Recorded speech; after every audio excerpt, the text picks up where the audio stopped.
everyone, welcome to BioWorks.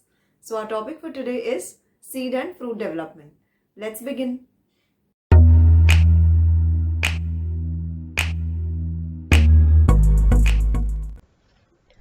So if you guys have seen all my previous videos, I have covered all the pre-fertilization and fertilization events in plants. And now we will talk about the post-fertilization event, which includes development of seed and the fruit. I will start with the seed first. Now, as you can see, I have shown a monocot seed and a dicot seed over here. Before we go into the differences, we will first talk about some of the common parts in both type of seeds. Starting with the first, as you all can see, there is a seed coat in a monocot seed as well as in a dicot seed. So I'm going to mention here a seed coat develops from integuments. If you remember what is integuments? Yes, integuments are those two coverings present around the nucellus in an ovule. Right. Just to remind you all, a seed is nothing but a ripened ovule. Right after double fertilization, the ovule turns into a seed. So the coverings of the seed becomes the seed coat. The integuments become the seed coat.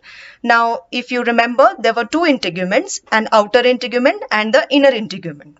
Those two integuments, they form the seed coats, and the outer seed coat is specifically called as a testa. I'm going to write here testa, which is the outer seed coat, and the inner seed coat is called as a tegmen. Right. Okay, so that was about the seed coat. Coming to the second part, which is common in both, is the radicle. As you can see here, radicle that grows into the root system, that gives rise to the root system. Right, radicle is seen present here as well, as you can see. And there is the third part which is common is the plumule. You can see plumule is present in the monocot seed as well as in the dicot seed. Now in the dicot seed, plumule is not labeled here, but plumule is present at the tip of the epicotyle here, right? So I'll write plumule gives rise to the shoot system. All right. So that was about the common parts present in both type of seeds, monocot seeds as well as the dicot seeds.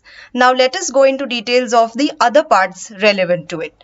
Now as you can see in the monocot seed, there is something called as an aileron layer.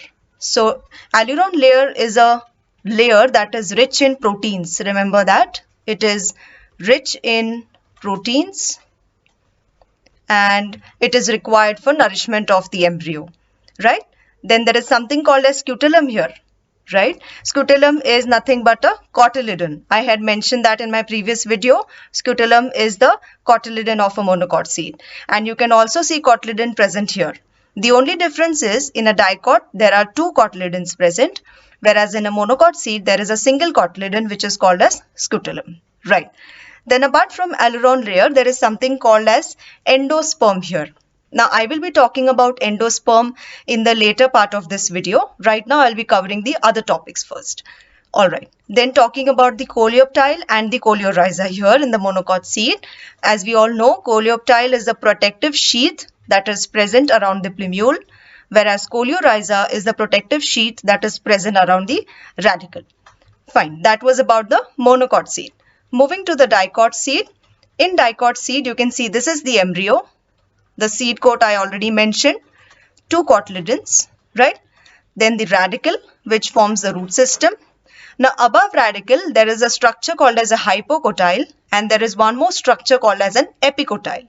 Now in your previous grade, you have already studied epigeal and hypogeal germination. You may pause the video here and think about it and remember the functions of epicotyle and hypocotyle in germination. Right.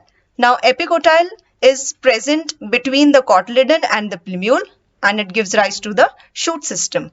Basically, epicotyle terminates into the plumule, whereas hypocotyle is a part of the embryo axis present between the cotyledon and the radicle, right? And hypocotyle terminates into the radicle. Fine. So these were all the parts that are mentioned in the monocot and the dicot seed. Apart from these, let us now talk about the two types of seeds based on the presence or absence of endosperm. Now, among the two diagrams that I have shown here, in one of them, endosperm is seen. Yes, that is the monocot seed. The maize seed shows presence of an endosperm, whereas an endosperm is not seen in the bean seed here, right? So such seeds where endosperm persists, right? Endosperm is not completely used up while the development of embryo and endosperm persist in the mature seed. Such seeds are called as endospermic seeds. I'm going to write down that here. So maize seed is an example of endospermic seed, and an endospermic seed is also called as albuminous seed, right? Whereas a bean seed, if you see, there is no endosperm present here. That means while the development of embryo, endosperm was completely consumed, and now the food reserve is present in the cotyledon, right? So such seeds where endosperm is not present in the mature seed, such seeds are called as non-endospermic seeds. So bean seed over here is non-endospermic, and non-endospermic seeds are also called as exalbuminous seeds. Fine. So that was all about the development of seed. We will now move to the development of fruit. So as we all know that a fruit is a ripened ovary, right? The ovary of a flower after fertilization gives rise to a fruit. So obviously the wall of ovary, right? I'll mention here the wall of ovary later gives rise to the fruit wall, and the fruit wall is called as a pericarp, right? As you can see in the diagram I have shown here, these three layers, the epicarp, which is the outermost layer, mesocarp, the middle layer, and endocarp, the innermost one. So all three, epicarp, mesocarp, and endocarp, together form the pericarp, which is the fruit wall.